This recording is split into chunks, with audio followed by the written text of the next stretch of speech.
Standing here today as I give my testimony during my internship at Sindangan National Agricultural Integrated School, or also known as SNAIS. I can truly say that my internship journey has been one of the most meaningful and transformative experiences of my life.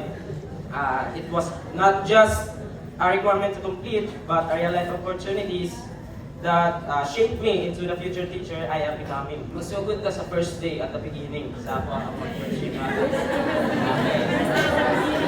At the beginning of my internship, I entered the classroom with mixed emotions, with different emotions. I felt a little excited, but of course, a great fear, nervous, and uncertainty. Dili ko sabot kung gibati mo. Amot, Maria Batagi na feel at one time. As I observed my cooperative teacher delivering a lesson, since at first week, we need to observe first our cooperative teacher, right? Yeah. So, as I observed my cooperative teacher delivering a lesson, I noticed that some students were not listening. Ang uban, katabi, tuway kadagandagan, tuway ka sikhananay. Kanang, they are not willing to learn or to listen sa usay i-teach sa teacher. So at that moment, I realized that the expectation I had in mind were very different from the reality of teaching. Lahi naging kaayo sa ako expectation. Handling diverse learners, managing classroom behaviors, delivering a lesson were far more challenging than I imagined. During my first day of teaching, as a student intern, nag-introduce ko nila classroom rules. I introduced classroom rules and tried to be a little strict in order to get their attention. Strict ko nuhay, pero utuo po sila. At first, they did not take it seriously, which is why I had to consistently reinforce the rules every day until they gradually learned to follow them. Honestly, I struggled a lot with my classroom management. Nag-isod ko kay grabe, lahig kayo. Ala si Ma'am ako rin, nga sa to inyo lisod na kayo sa to, mga sa to, sped, mas, I can say nga, mas labaw pa ang high school. Kay mas dagko na sila, musukol na. Amot, kung sakto ba na ko ni-share sa inyo, ato nga time, ato nga kwan, at time, ilan ko sa estudyante, sa atong sa papan ba ng dalan, ano siya? Sir, sumbagay daw mo ni, hindi na ako ma-mention, sumbagay daw mo ni, kuwan? Saan mo na ako niya eh? Ako, honestly, grabe, I'm a low-tempered person. Dali, nagigay ko masuko. Una, amot na lang yun. Ako, inisir ako, niya ako silang buyag, sige, pag-ingkod mo, anak. I struggled a lot with my classroom management and even with preparing my lesson, especially since I did not have my own laptop. So I had to rely on borrowing one. So wala ko yung laptop, baro ko. Wala pa ko sa akong mga classmate kung kinsay available, aron makabaro ko.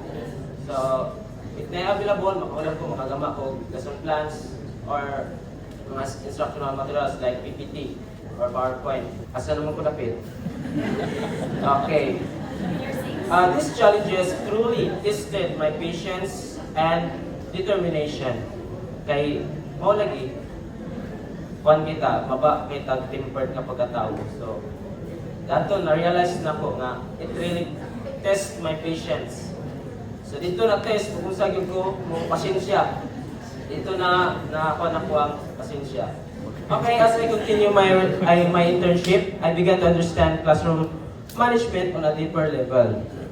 I realized how difficult it is to handle different kind of students with different attitudes and needs.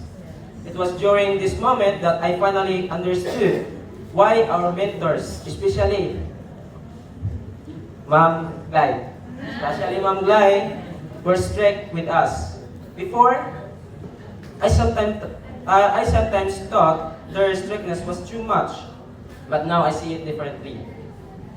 They were not hard on us without a reason. They were preparing us to become a better and stronger future teachers.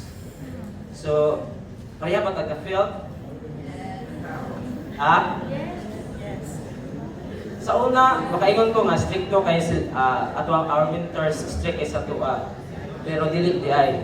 I-train na ta nila unsaon ta para mahimong effective future teachers. Now that I have experienced the same struggles, I can truly say that I felt what they felt. Managing classroom is not easy. And their guidance helped shape my discipline, patience, and sense of responsibility. And now, I want to share you guys some personal experiences aside from the challenges inside the classroom. Kung wala dili makarelate, please listen, okay, because you will learn something. Okay, so it is an experience that we go through with my partner during our internship.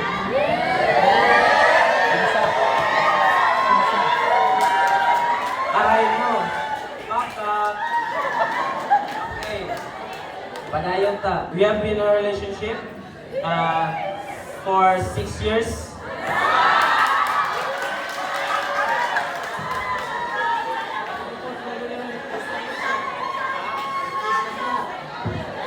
Okay. And we're blessed with a child. But unfortunately, the time didn't go with us. So, we lost our first child. It was a painful experience and we stayed that we choose to keep it private from the school because we were aware of the policies and worried about the possible consequences. More than anything, we concerned our financial situations. As we all know, as an internship already requires a lot of expenses. Okay, kabalo naman ta sa as an intern, it requires a lot of expenses. Saan naman to ha? Eventually, the school found out about our situation and required us to get married in accordance with the policy. So, at that time, I felt overwhelmed and uncertain because we did not have enough time or resources to prepare. Thankfully to Pastor Dalagan, give us time to settle our situation and offered guidance connecting us to advice on what to do. Mr. Balawin also extended his help by connecting us to someone who could facilitate a tribal marriage called Kimuay. Okay, which allowed us to get married in a short period of time. I am sharing this to you guys because we can't deny, as a human, we commit a mistake and we are future educators. We always teach what is right to our students. So, mistake need to be correct. So, mo ni siya gi-share na ko ni sa inyo kay kabalo ko nga naway ma-learn ani. So, through we were able to overcome our situation and continue our internship.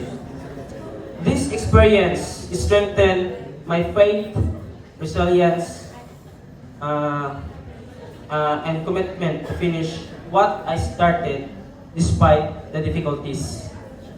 Wala ilang giingon, bisag usa ka lisod sa kay nabuhi, ayo lang gyud kalimot og tawag sa taas.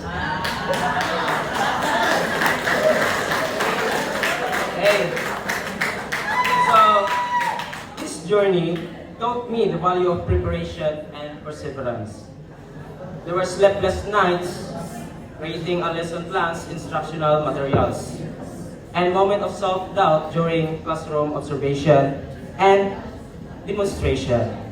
But in those moments, realize that growth comes from challenges. Every mistake became a lesson, and every success, no matter how small, became a motivation to continue. Most importantly, my internship reminded me why I choose this profession. Seeing my student learn, participate, and smile give me a sense of fulfillment that no word can fully describe. It made me realize that teaching is not just a job, but a calling, a commitment to shape minds and touch lives. To my mentors, cooperating teacher, and everyone who supported me throughout this journey, thank you for your guidance, patience, and encouragement. And to my fellow graduating students, We may have different stories, but we share the same goal: to become effective and passionate educator. As I move forward, I carry with me the lessons, experiences, and values I gained during my internship. I am not ready. I am not perfect rather, but I am prepared, inspired, and ready to face challenges of teaching profession. This teaching internship journey did not just train me, it transformed me. Once again, thank you so much for your listening. Advance congratulations, listening everyone.